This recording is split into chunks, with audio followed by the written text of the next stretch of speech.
Bonjour, aujourd'hui je vais vous montrer comment fonctionne donc cette mini machine à graver Colmeter. Alors je l'ai préalablement branchée, donc il y a deux ports, je ne vais pas les débrancher, donc il y en a un qui fait USB, un plus petit, et j'ai branché aussi les deux autres embouts USB sur mon ordinateur. J'ai aussi ouvert le logiciel, donc le logiciel, et ici on est sur la partie des photos. Voilà comment se présentent les différents dossiers donc du logiciel. Il a été installé auparavant évidemment. Donc là on va aller sur software. Voilà, donc je le prends en anglais parce que allemand c'est pas trop ça. Donc il y a sûrement moyen de créer un raccourci, mais bon, je ne l'ai pas fait. Voilà comment se présente donc le logiciel. Donc là maintenant c'est assez facile, il faut aller chercher une image donc dans le dossier images. Donc là moi j'en ai créé une que je vais essayer de faire graver.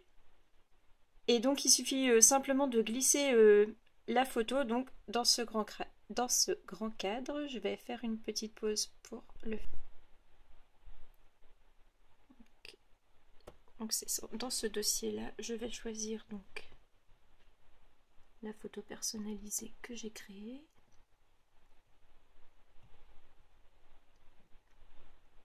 Qui est donc ici, et je vais la glisser. Donc on voit que je la glisse dans le cadre et je vais pouvoir fermer le premier dossier. Voilà, donc il ne faut pas oublier de mettre les lunettes de protection, ce que je vais faire maintenant, mais je ne vais pas vous montrer ce que ça donne. Et je vais faire encore une petite pause et je recommence après. Voilà, donc je me suis équipée des lunettes. Ici, je vais vous montrer où il faut régler la lentille. Donc c'est ce petit truc là qu'il faut donc tourner avec une seule main. C'est pas facile, surtout que je suis gauchère. Donc c'est ici. Donc il faut que le point soit le plus petit possible. On voit pas parce que ça fait un reflet, mais mon point est tout petit. Je vais pouvoir envoyer ma photo dans la machine, puis commencer la gravure. Alors on repart sur l'ordinateur.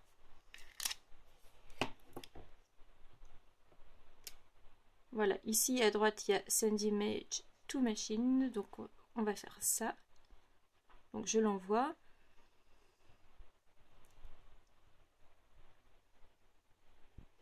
Donc ça charge un petit peu. Et ça se met en route directement. Donc là, je vais appuyer sur Start. Donc il y a des petits réglages que je n'ai pas fait là pour montrer. Hein. Simplement, je vais appuyer sur Start et vous montrer ce que ça donne. Je ne sais pas si j'ai vraiment bien centré la chose. Bon, ça me paraît pas trop mal, on va voir. On va voir ce que ça donne. Alors, ça sent un petit peu parce que c'est quand même un laser, donc c'est comme un pyrograveur, en fait, ça brûle légèrement. Hein. C'est pour ça qu'il vaut mieux rester quand même devant le temps que ça fonctionne. Et il est recommandé de ne pas l'utiliser pendant plus d'une heure d'affilée, parce que je pense qu'au bout d'un moment, ça chauffe quand même. C'est une machine qui est prévue donc pour un usage domestique et non pas professionnel. Donc là il y a quelques lignes, alors je vois pas trop bien avec les lunettes de protection, mais bon il faut les garder jusqu'à la fin. Très certainement je mettrai la vidéo en mode un peu plus rapide tout à l'heure, parce que sinon ça peut prendre quelques minutes en fait. La gravure, ça grave ligne par ligne et ça permet de faire des supports personnalisés. Donc celui-là ce sera pour un porte-clés. Donc c'est une photo de mon enfant que j'ai modifié. Donc pour modifier des images, pour les optimiser pour la gravure, donc je suis pas du tout professionnelle. J'ai trouvé une méthode assez facile, donc c'est avec GIMP, où je transforme l'image en bichromie. C'est-à-dire que c'est juste du noir et du blanc. Et en fait, il suffit après de choisir le seuil. En fait, le seuil, c'est l'endroit où toutes les couleurs qui sont en dessous d'une certaine valeur deviennent blanches et celles qui sont au-dessus sont noires. Donc j'ai fait quelques tests avant d'arriver à ça. Et c'était l'image qui me semblait la mieux et la plus reconnaissable. Voilà, alors la machine travaille, je ne sais pas si on voit bien, je vais bouger un petit peu. Avec le flash du laser, c'est pas très facile de voir. Je vais essayer par-dessus peut-être. C'est pas mieux.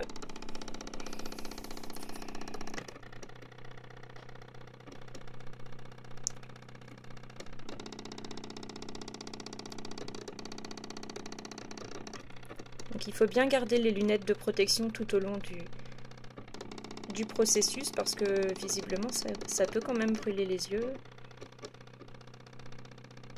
Et ce n'est pas un jouet, hein, donc c'est à utiliser donc par des adultes évidemment ou des grands ados, mais sous surveillance, hein, parce que c'est quand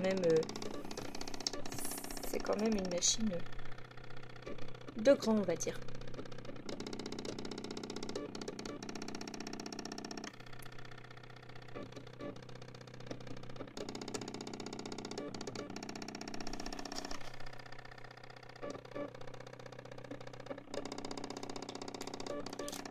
Voilà, le processus prend quelques minutes.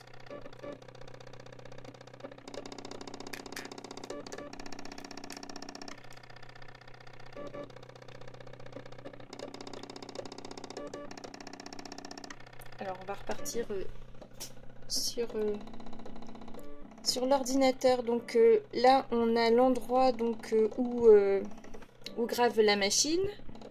Et sur la photo, donc ça c'est quand même assez intéressant, on voit la partie qui est déjà faite, donc c'est toute la partie qui est colorée en rouge. Et au fur et à mesure, la partie déjà travaillée se colore en rouge, ça vous permet de voir où vous en êtes et ce qu'il reste à faire. La machine grave ligne par ligne. Là il y a pas mal de blanc, donc ça ne devrait pas durer trop longtemps. Bon, ça prend quelques minutes. Alors, je ne sais pas si on voit la progression.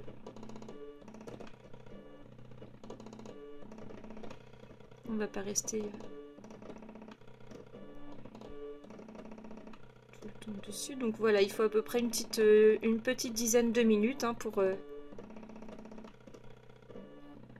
graver cette photo. Pas cette image.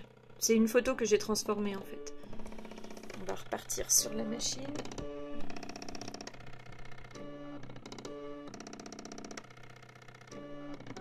Alors ça commence à prendre forme.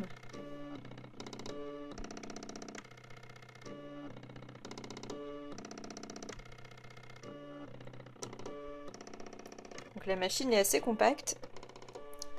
Je mets ma main devant pour que ça puisse donner une idée. Voilà, donc là autour, c'est pas chaud, hein. Il y a juste le rayon du laser.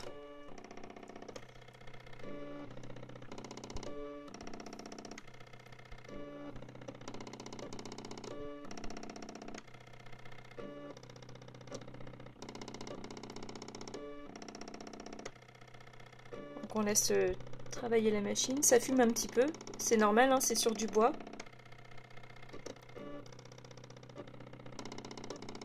En fait, on ne voit pas parce qu'on voit un flash de lumière, mais ça fait juste une petite... c'est une petite étincelle, en fait.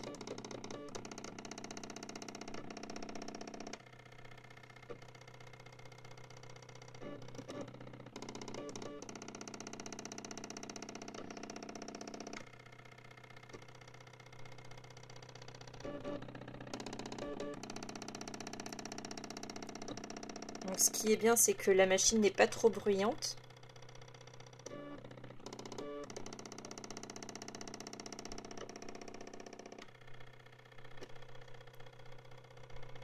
Voilà, elle est ouverte aussi de tous les côtés. Bon, c'est pas très intelligent de mettre les mains pendant que la machine travaille, ne faites pas ça à la maison. C'est pour montrer, elle n'est pas fermée.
Moi pour l'instant je grave sur le bois parce que je n'ai que ces supports à la maison, mais j'ai prévu donc une petite livraison de bracelets en cuir pour pouvoir les personnaliser avec des prénoms. Ça c'est assez facile, il suffit juste de taper un texte dans votre traitement de texte et puis de vous amuser avec la taille, l'épaisseur et les différentes polices. Donc ça permet de faire des cadeaux assez sympas, notamment pour les hommes parce qu'on trouve pas souvent des cadeaux en bijoux pour les hommes. Voilà, vous pouvez aussi graver sur de la cartonnette, sur du caoutchouc. En fait, tous les matériaux qui sont assez souples. Donc elle n'est pas suffisamment puissante pour graver sur le métal, le verre ou l'acrylique. Mais il reste quand même pas mal de matière qu'on peut graver. C'est une taille quand même qui est appréciable, hein. C'est 512 pixels de côté. Donc je dirais que ça fait à peu près... voilà, vous pouvez graver facilement une photo, une image qui fait environ jusqu'à pratiquement 5 cm. Alors c'est sûr, vous n'allez pas décorer vos grandes boîtes ou vos cadres avec cette machine, mais vous pouvez quand même faire pas mal de choses. Moi je vais l'utiliser surtout pour les bijoux, pour les étiquettes de mes créations. Et puis pour faire des petits porte-clés. Bon, après, quand je m'améliorerai au niveau des techniques d'image, je pense que les possibilités seront encore plus importantes. Pour l'instant, je m'amuse pas mal avec ce que je sais faire. Donc c'est une découverte, hein. J'ai jamais eu de machine à graver, ni de pyrograveur, ni quoi que ce soit dans le genre, hein. Donc merci d'être indulgent. C'est aussi la première fois que je fais une vidéo dans laquelle je parle. Merci d'être indulgent aussi de ce côté-là parce que je n'ai pas du tout l'habitude. Alors moi je vois que ça prend forme et c'est plutôt pas mal pour moi.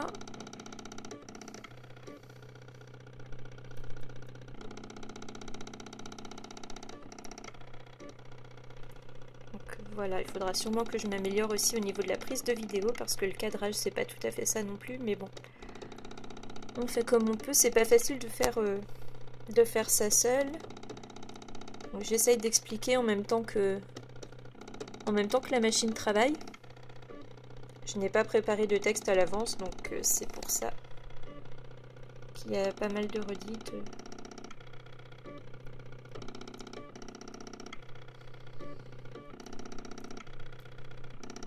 Bon, je vais pas avoir la prétention de dire que c'est super réussi. Mais même avec les lunettes de protection, j'arrive à voir que la gravure donc sur le support en bois est conforme à l'image que j'avais faite. suis assez contente. On peut vernir ensuite les créations pour les protéger de l'eau.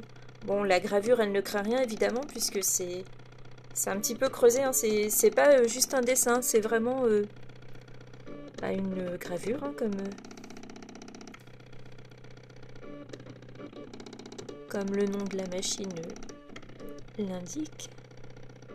Mais pour protéger, donc que ce soit le support en bois ou les cartonnettes. Donc pour les cartonnettes, il existe des vernis, des vernicoles, des choses comme ça qui leur permettent une plus grande durabilité.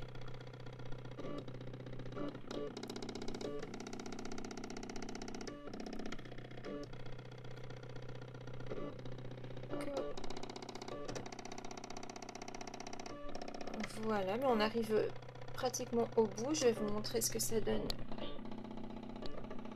Ici, sur l'ordinateur, donc on voit que on est presque à la fin de l'image et la machine va s'arrêter toute seule quand ce sera terminé.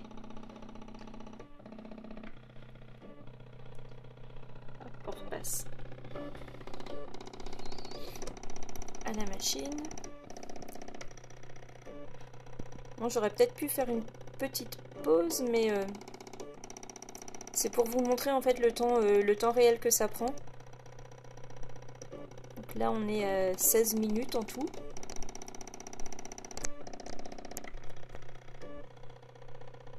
Ce qui reste raisonnable. Je crois qu'on peut régler en fait la gravure. J'ai laissé 60 secondes, mais on peut peut-être mettre un petit peu moins longtemps, et je pense que ça permet d'aller un petit peu plus vite. Mais si je l'avais faite au pyrograveur ou à la main, ça aurait duré sûrement un petit peu plus longtemps. Enfin, je ne sais pas vraiment, je n'y connais rien. S'il y a des spécialistes du pyrograveur.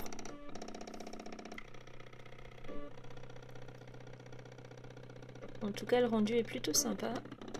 Pour moi, en tout cas, j'en suis satisfaite.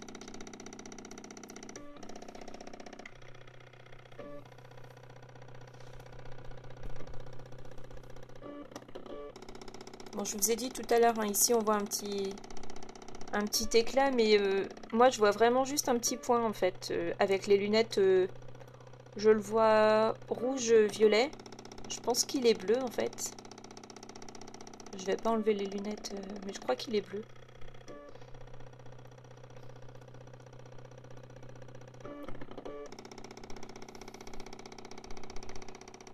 Donc voilà, on est presque à la fin.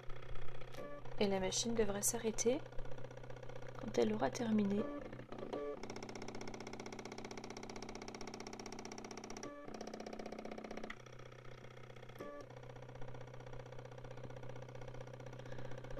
Bon là, la machine elle déborde un petit peu du support parce que c'est une image carrée et mon support est rond. J'aurais dû mettre un petit carton ou quelque chose en dessous, en fait, pour protéger le support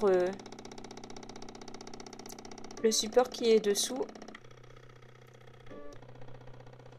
J'y ai pas pensé, je vois ça parce que je vois le petit point qui se déplace. Mais le support ne craint rien.